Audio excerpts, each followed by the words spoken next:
하나님께서 우리에게 주시는 말씀은 누가복음 4장 1절에서 13절까지의 말씀입니다. 신약성서 93면에 있습니다. 누가복음 4장 1절에서 13절까지의 말씀입니다.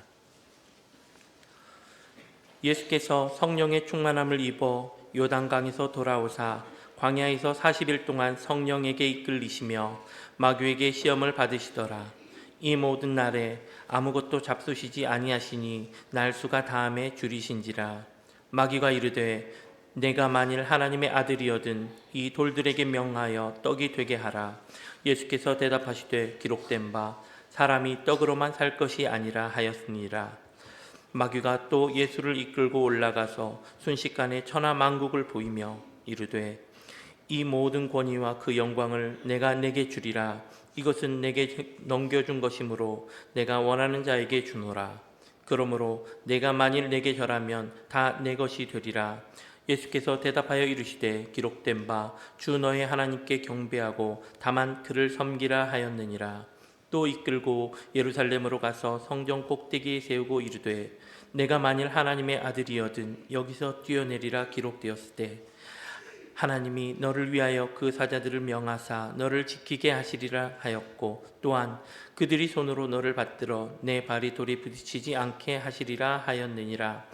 예수께서 대답하여 이르시되 주 너의 하나님을 시험하지 말라 하였느니라. 마귀가 모든 시험을 다 한 후에 얼마 동안 떠나니라. 아멘. 우리는 항상 시험에 노출되어 있습니다. 우리 창세기에 보면 여실히 드러나지 않습니까? 아담과 하와는 아무런 제약이 없을 때입니다. 하나님이 지으셨던 멋진 세상을 그냥 만끽하면서 여유 있게 살 때, 아무 부족함이 없을 때, 그때 마귀는 그들을 넘어뜨릴 기회만 호시탐탐 노리고 있었습니다. 그러니까 최초의 죄 이전에 시험이 있었고 그 시험은 지금까지도 계속되고 있습니다. 그러면 우리의 물음은요, 오늘 우리에게 시험은 무엇입니까? 이 시험을 유혹이라는 말로 바꿔 쓸 수 있는데 그러면 오늘 우리에게는 어떤 유혹이 있습니까? 이 본문은 예수님의 시험입니다. 이 본문 바로 앞에서는요, 예수님께서 세례를 받으시고 성령 충만하였다 기록하고 있습니다. 그럼 이때 성령 충만하였다는 게 무엇인가 먼저 한번 살펴보면, 물론 예수님 안에 성령이 있었다라는 의미일 텐데 우리가 조금 더 깊이 한번 따져보면 하나님의 뜻을 알고 그 뜻에 순종하기로 다짐하였다 하는 의미입니다. 우리가 익히 듣는, 또 그래서 잘 알고 있는 말 중에 에베소서 5장 18절의 말씀이 있습니다. 술 취하지 말라. 이는 방탕한 것이니 오직 성령으로 충만함을 받으라.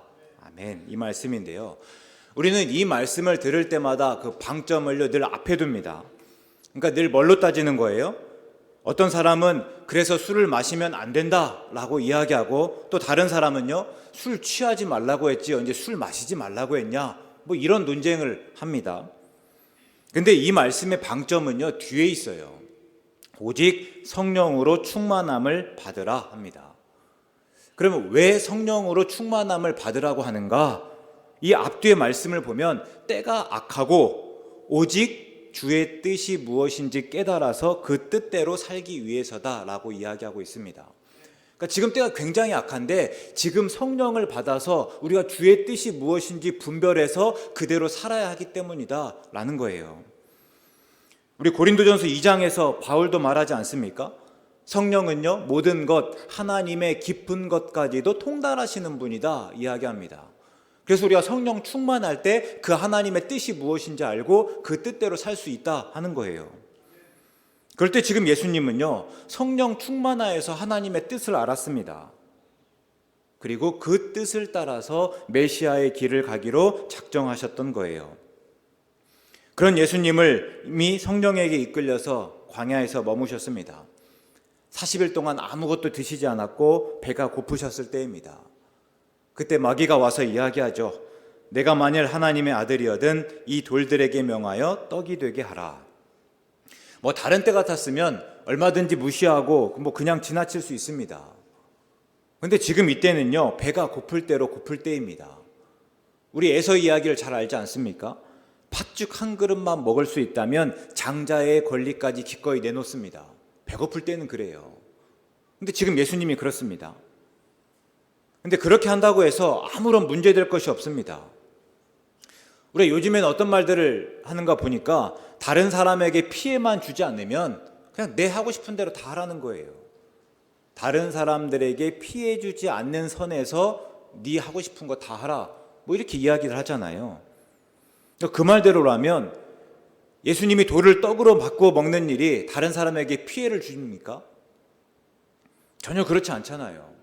그럼 얼마든지 그렇게 하면 됩니다. 시험이랄 것도 없어요. 그런데 이게 왜 시험이 되는가 한번 보면 하나님을 의지하지 않고 하나님께 의존하는 대신에 내가 필요한 것을 스스로 취하라 하는 속삭임이기 때문입니다. 그래서 이 말씀을 보다 보면 에덴 동산에서 뱀이 하와를 깰 때와 정확하게 똑같습니다. 내가 하나님이 되라는 거예요. 하나님과 독립적으로 행하라 하는 말입니다. 근데 어쩌면 마귀는요, 단순히 그냥 예수님의 배고픔만 해결하라 하는 것이 아닌 듯합니다. 더 나아가서 돌을 떡으로 만들어서 모든 사람이 먹을 수 있도록 하라 합니다. 실제로 예수님이 물고기 2마리와 보리떡 5개로 남자만 5,000명 먹었을 때요, 그때 어땠습니까? 그때 사람들이 예수님께 달려들어 붙들고 임금으로 삼으려고 하지 않았습니까? 그러니까 그들에게는 그 떡을 먹는 일이 다른 것보다 더 급하고 중요한 일이었다는 의미입니다. 지금 마귀가 그 일을 하라고 합니다. 그러니까 마귀 이 시험을 보면요, 참 교묘합니다. 앞에서 예수님이 성령 충만하였다고 했습니다. 그래서 하나님의 뜻을 잘 알았어요. 근데 그 뜻이 무엇입니까? 돌을 떡으로 만들어 너도 먹고 또 모든 사람이 임금이 되어 또 그들을 먹이라 하는 것이었습니까? 그것이 하나님이 유일하신 아들을 이 땅에 보내신 목적이고 예수님을 통해서 이루고자 하셨던 구원입니까? 그렇지 않습니다. 하나님의 뜻은요, 그 예수님이 모든 사람의 죄를 대신해서 십자가에 달리시는 일이에요. 근데 지금 마귀가 그 뜻을 교묘하게 틀고 있다는 거예요. 하나님의 뜻을 오해하게 만들고 있습니다. 다만 다른 사람들 잘 먹고 잘 살게 하는 구원자 되라, 이렇게 이야기하고 있습니다. 그러나 예수님은 신명기 8장 3절의 말씀 인용해서요, 단박에 거절하였습니다. 누가는 사람이 떡으로만 살 것이 아니다, 이 말씀만 기록하였는데 우리 신명기 8장 3절의 말씀 전체 한번 읽어보면 이렇습니다. 너를 낮추시며 너를 줄이게 하시며 또 너도 알지 못하며 내 조상들도 알지 못하던 만나를 내게 먹이신 것은 사람이 떡으로만 사는 것이 아니요 여호와의 입에서 나오는 모든 말씀으로 사는 줄을 내가 알게 하려 하심이니라. 아멘. 말씀인데요, 이 말씀을 그냥 떡 없이 하나님의 말씀으로만 살 수 있다는 식으로 오해하면 안 됩니다. 그렇게 되면요, 물질은 악하고 영적인 것은 선하다 하는 소위 이원론에 그냥 빠지게 됩니다. 그냥 모든 물질은 선합니다. 하나님이 지으시고 다 보시기에 좋았다 말씀하시지 않았습니까? 그래서 모든 물질은 다 선한 거예요. 다만 사람들이 그것을 오용하고 악용해서 문제가 될 뿐입니다. 우리 가끔 뉴스 보면 그런 소식 나오잖아요. 종종 자식을 병원에 안 데려가고 붙잡고 기도하다가 죽게 하는 사람들에 대한 이야기들입니다. 이게 다 이 말씀을 오해해서 그렇습니다. 그러면 하나님이 이스라엘 백성을 왜 만나로 먹이신 것인가? 오늘 말씀을 다 보니까요, 하나님의 말씀에 의지하여 살게 하기 위해서입니다. 그러니까 하나님의 말씀대로 산다고 해서 죽지 않는다는 것을 분명히 알려주시기 위해서예요. 어떻게든 내 힘으로 떡을 마련해야만 하는 것이 아니에요. 하나님을 의존하면 하나님이 광야에서조차 만나로 먹이신다 하는 것을 분명히 알게 하기 위해서, 그래서 하나님께서 만나를 주셨다는 겁니다. 그러니까 예수님은 이 말씀을 통해서요, 하나님을 의지하고 의존하기로 작정하신 거예요. 내가 이 돌을 떡으로 만들어 먹는 것이 아니라 오직 하나님의 말씀에 의지하고 의존하여 그 앞으로 모든 일들 감당하겠다 하는 것을 다시 결심하신 거죠. 그렇자 이제 마귀가 순식간에 예수님을 이끌고 올라가서 세상의 모든 나라를 다 보여주었습니다. 그리고 말하는데 내가 만일 내게 절하면 이 모든 권위와 영광을 주겠다 합니다. 근데 이 재미있는 게요, 이 구약의 예언대로라고 하면 하나님은 그 모든 나라, 모든 권위와 영광을 예수님에게 주실 것입니다. 그러니까 언젠간 다 예수님께 될 거예요. 대표적으로 다니엘이 환상 중에 본 내용을 한번 보면요, 다니엘 7장 13절과 14절의 말씀입니다. 내가 또 밤 환상 중에 보니 인자 같은 이가 하늘 구름을 타고 와서 옛적부터 항상 계신 이에게 나와 그 앞으로 인도되매 그에게 권세와 영광과 나라를 주고 모든 백성과 나라들과 다른 언어를 말하는 모든 자들이 그를 섬기게 하였으니 그의 권세는 소멸되지 아니하는 영원한 권세요 그의 나라는 멸망하지 아니할 것이니라. 이 말씀을 통해서 예수님께서 인자를 하시잖아요. 그러니까 나중에 인자 같은 이가, 예수님이 항상 옛적부터 항상 계신 이에게 하나님 앞에 나아갈 때 하나님께서 이 모든 거 다 주신다는 거예요. 영광과 나라와 권세와 영광과 나라 주고 모든 백성과 나라들과 다른 언어를 말하는 모든 사람들이 섬기게 하겠다, 이렇게 말씀하십니다. 그러니까 지금 마귀가 제시하는 그 권위와 영광은요, 사실 예수님이 이미 보장받으신 거예요. 궁극적으로는 다 예수님에게 주어질 겁니다. 근데 지금 마귀의 제안이 다른 점은요, 그 모든 권위와 영광을 옛적부터 항상 계신 이 하나님이 주는 것이 아니라 내가 주겠다 하는 겁니다. 그리고 그것을 얻기 위해서 잡다한 애를 쓰지 말고 특히 고난과 죽음을 당하지 않아도 된다 하는 거예요. 다르게 이야기하면 마귀의 유혹이 무엇인가 하면요, 예수님이 모든 권위와 영광을 가질 수 있는 쉬운 길을 제시하는 거예요. 지름길 제시합니다. 십자가 없이 영광 얻을 수 있다라고 말하는 거예요. 우리가 no cross, no crown 이라는 말이 있습니다. 흔히 고난 없이는 영광도 없다라는 말로 사용하지만 우리 그냥 직역해보면요, 십자가가 없이는 면류관도 없다 하는 말이에요. 우리는 흔히 십자가 없이 면류관 받고자 하는 유혹을 받습니다. 그러나 예수님의 삶이 그렇지 않았습니다. 뿐만 아니라 예수님이 우리에게 분명히 말씀하셨는데 뭐라고 하신 거예요? 누구든지 나를 따라오려거든 자기를 부인하고 자기 십자가를 지고 나를 따를 것이니라, 이렇게 말씀하셨습니다. 그래서 언제나 순서는요, 십자가 그리고 다음에 면류관입니다. 십자가가 없으면 면류관도 없어요. 근데 지금 마귀가 속이는 거예요. 십자가 없이도 얼마든지 면류관 받을 수 있다 이야기하는 겁니다. 한편 마귀의 제안은 굉장히 매력적입니다. 왜 그런가 보면요, 그냥 단순히 모든 권위와 영광을 다 준다고 해서가 아니에요. 하나님의 뜻을 따르라고 해서입니다. 무슨 말인가 하면, 그러니까 마귀는 하나님의 뜻을 따르는 대신 하나님의 뜻을 따르지 말고 나를 따르라 이렇게 말하고 있지 않습니다. 오히려 뭐라는 거예요? 하나님의 뜻을 따르라는 거예요. 하나님의 뜻을 얼마든지 따라라. 다만 그러기 위해서는 모든 권위와 영광이 필요하지 않냐. 네가 그 하나님의 뜻을 온전히 이루기 위해서는 분명 권위와 영광이 필요한데 그것 내가 주겠다 하는 겁니다. 조건은 단 하나입니다. 내게 절하면. 이게 무슨 말 같지 않은 소리인가 싶은데요, 또 요즘에는 가만히 보면 이런 시험에 다 넘어가는 듯 하기도 합니다. 그냥 목적을 이룰 수만 있다면 불법이든 폭력이든 서슴지 않지 않습니까? 목적이 수단을 정당화한다 하고 또 꽝 잡는 매를 당연하게 여기기도 합니다. 그러나 예수님은 분명히 아니라고 말씀하십니다. 신명기 6장의 말씀을 인용해서 하신 말씀이요, 주 너의 하나님께 경배하고 다만 그를 섬기라 말씀하십니다. 어떤 경우든 예배의 대상은 오직 하나님뿐이라는 거예요. 그리고 우리는 그 정도를 걸어야 되는 사람입니다. 하나님의 뜻을 따르기 위해서 마귀에게 절할 수 없습니다. 하나님의 일은요, 언제나 하나님의 방법으로 해야 하는 거예요.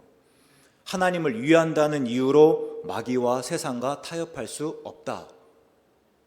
그렇게 하지 않겠다. 이게 예수님의 말씀입니다. 마지막으로 마귀는요, 예수님을 예루살렘 성전 꼭대기에 세운 채 말하였습니다. 내가 만일 하나님의 아들이어든 여기서 뛰어내리라.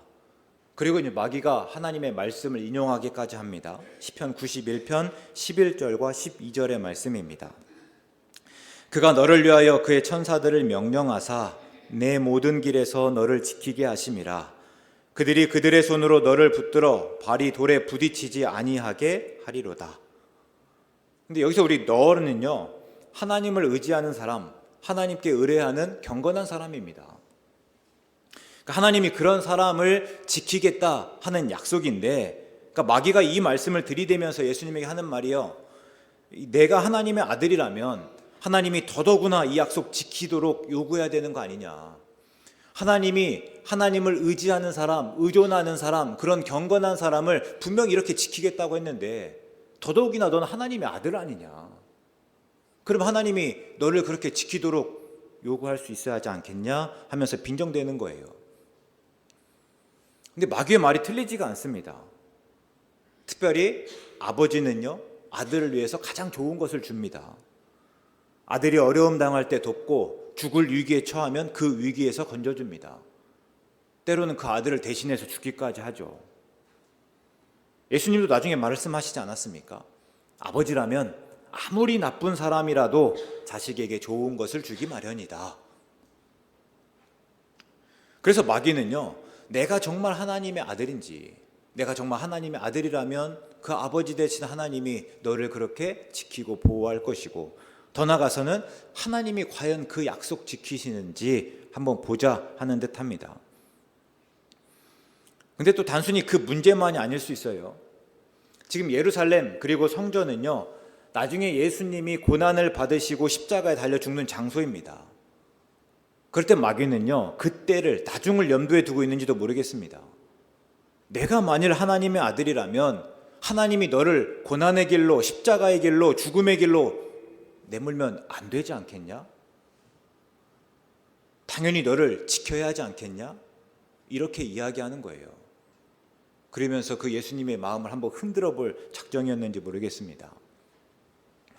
이 예수님이 다시 말씀으로 응수하셨습니다. 주 너의 하나님을 시험하지 말라. 그러니까 마귀의 제안은 하나님을 시험하는 일이다 하는 거예요. 그래서 예수님은 하나님을 시험하지 않고 다만 신실하신 하나님께서 아들에게 선하게 행하실 것을 굳게 믿기로 다짐하였습니다.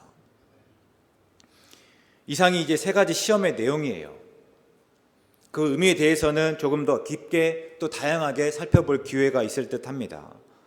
근데 오늘은 다만 앞에서 물었던 물음, 그러면 우리에게 시험은 무엇이고 어떤 유혹이 있는가에 대해서 답해보고자 합니다. 제가 한 주간 우리에게 돌을 떡으로 만들고 마귀에게 절하고 예루살렘 성전에서 뛰어내리는 것과 같은 시험은 무엇일까 곰곰이 생각해 보았습니다. 언뜻 떠올릴 수 있는 게요, 좀 성공입니다. 소위 말해서 조금 더 잘 먹고 잘 살기 위한 야망일 수 있습니다. 혹은 성적 욕망일 수 있겠죠.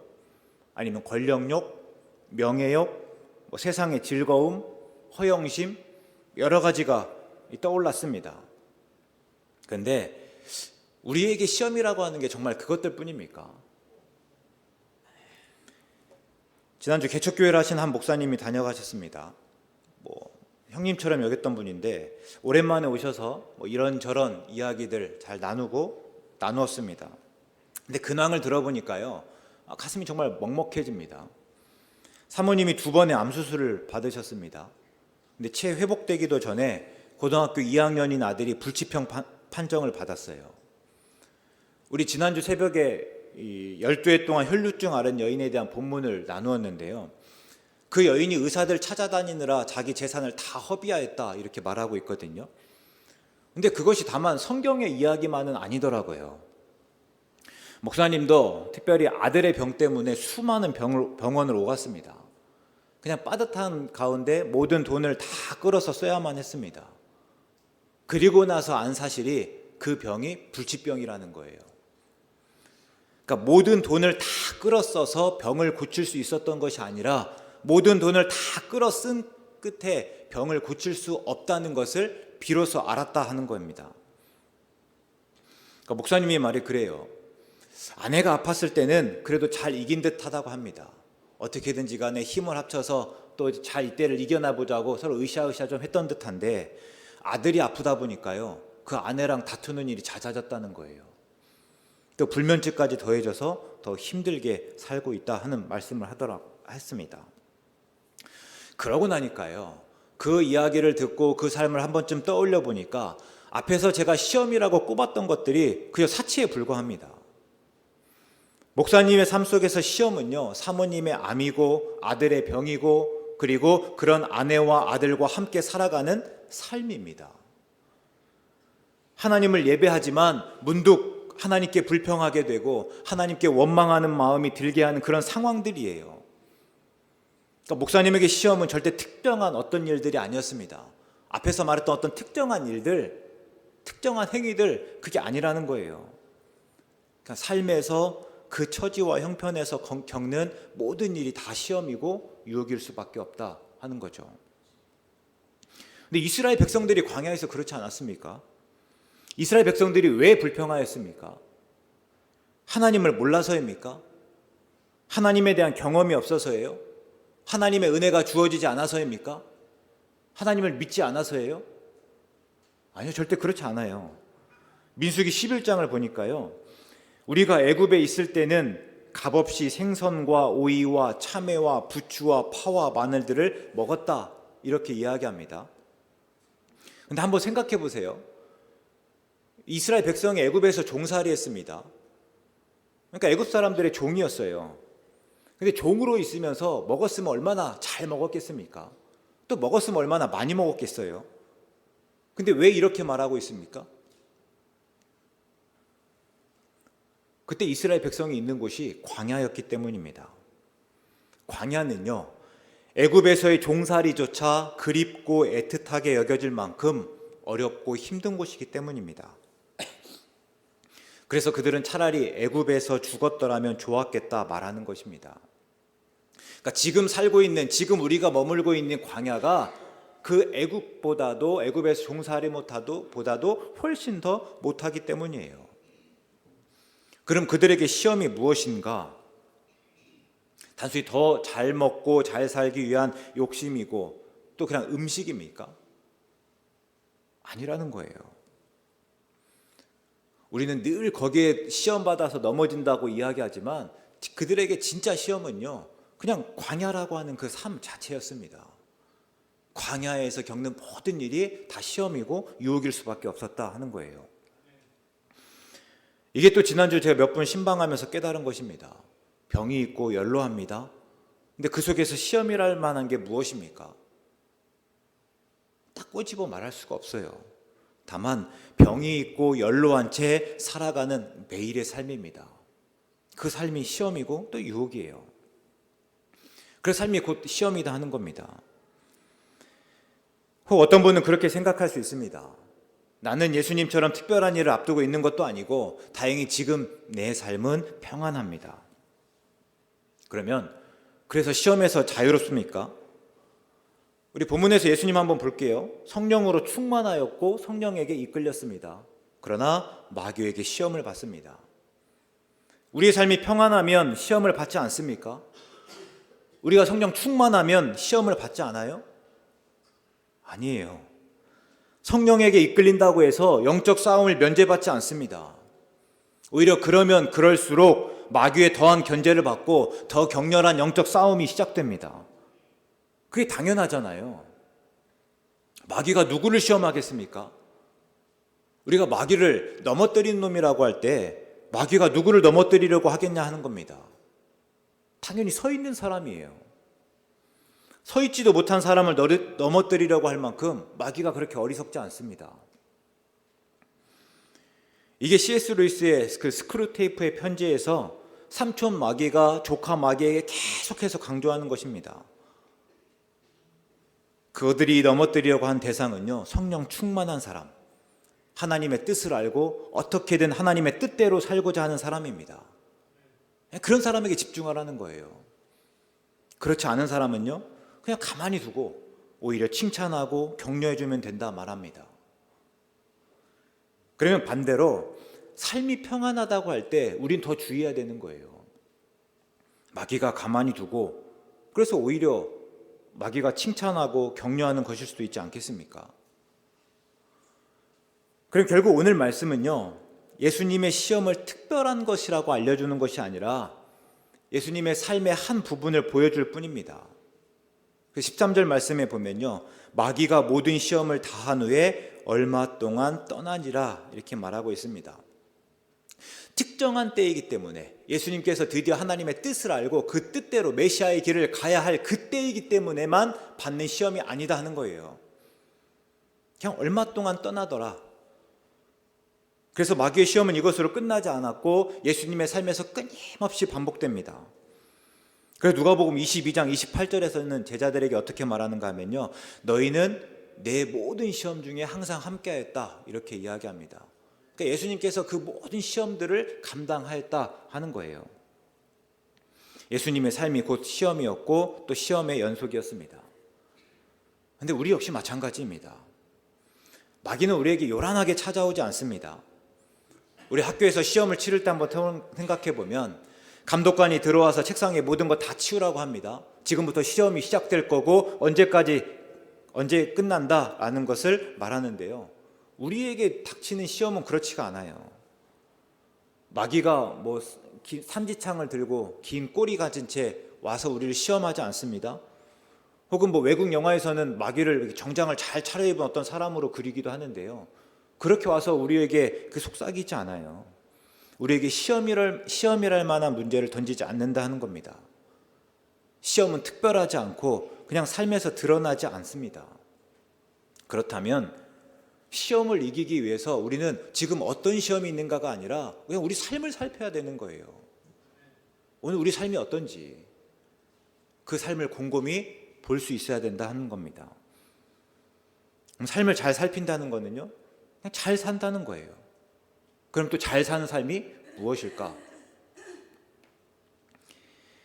미국 버지니아 대학교 사회학과 교수인 제임스 데이비슨 헌터가 있는데요, 기독교가 세상을 어떻게 변화시키는가라는 책을 썼습니다. 이 어떻게라고 하니까 이 책을 읽다 보면 세상을 어떻게 변화시키는가 그 방법을 알려주겠다라고 생각할 수 있는데 사실은 그렇지 않아요. 번역해서 출판하면서 제목을 좀 엉터리로 지어서 그렇습니다. 원제를 보니까요, To change the world입니다. 그러니까 여기 어떻게 해당하는 how가 없어요. 그냥 이 저자가 말하고자 하는 것은 그냥 세상을 바꾸는 것이 오히려 거꾸로 세상을 바꾸고자 하는 자체가 좀 아이러니하고 그게 비극이 시작일 수 있다라는 것을 이야기합니다. 그러면서 저자가 이런 제안을 해요. Faithful presence 이렇게 하거든요.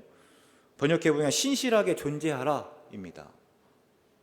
그러니까 우리가 기독교인으로 세상을 어떻게든지 바꾸겠다라고 생각하는데 자꾸만 바꾸려고 하면서 탈이 난다 하는 거예요. 그럼 우리가 해야 될 일은 어떡하냐? 그냥 신실하게 좀 머물라는 겁니다. 신실하게 존재하라. 신실하게 한결같이 하나님 앞에 있어라. 하나님 잊지 않고 하나님 배반하지 않고 그렇게 살아가면 된다. 이런 이야기를 합니다. 근데 마귀의 시험이 결국 무엇이었습니까? 예수님이 하나님을 오해하고 그래서 하나님과의 관계를 깨뜨리고자 했습니다. 하나님을 의지하고 의뢰하는 대신에 내가 내 힘으로 내 모든 것들을 결정하고 행하려고 하게끔 하는 거였잖아요. 근데 예수님은 그 속에서 고집스럽게 하나님을 선택하고 신뢰하였습니다.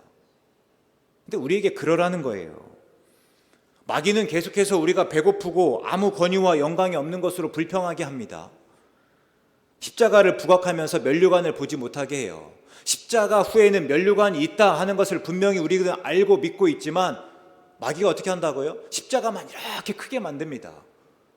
그리고 면류관을 그 뒤에 숨겨놓고 보지 못하도록 한다 하는 거예요. 그럼에도 우리는 그 속에서 우리는 하나님의 말씀 붙들고 우직하게 하나님을 믿기로 작정해야 된다. 그것이 우리가 삶을 살아가는 마땅한 태도이고 시험을 이기는 자세다라는 거예요. 오늘 사순절 첫째 주일입니다. 예수님을 좀 깊이 생각하실 수 있기 바랍니다. 앞에서 말씀드린 것처럼 우리의 시험은요, 특별한 것, 특정한 것이 아니고 시험을 이기기 위해서 특별한 일을 행하는 것도 아닙니다. 시험을 이기기 위해서 시험을 이긴다는 이유로 특별 뭔가를 새벽 얘기들을 하고 내가 특별히 무언가를 또 이렇게 끄집어내는 것이 아니라 그냥 그 삶 속에서 예수님을 깊이 생각하는 거예요. 예수님처럼 하나님의 뜻이 무엇인지 곰곰이 분별하면서 그 뜻대로 살기로 또 새롭게 다짐해 나가는 겁니다. 실패하고 넘어지지만 또 그 자리에 있고 결국 그 자리에서 또 다시 그렇게 살아보기로 다짐하고 작정하는 거예요.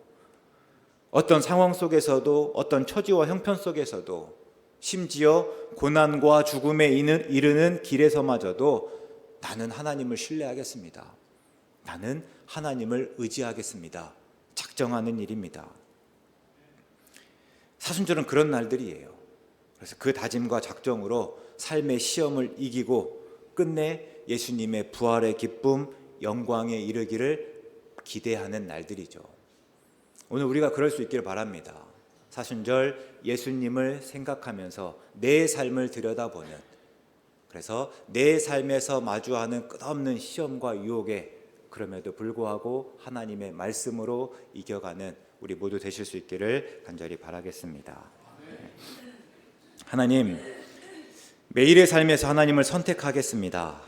이 눈에 아무 증거 아니 배어도, 이 귀에 아무 소리 아니 들려도 하나님의 말씀 붙들고 믿기로 작정하겠습니다. 우리를 도와주시옵소서. 그래서 예수님처럼 승리하게 하시옵소서. 예수님 이름으로 기도드립니다. 아멘.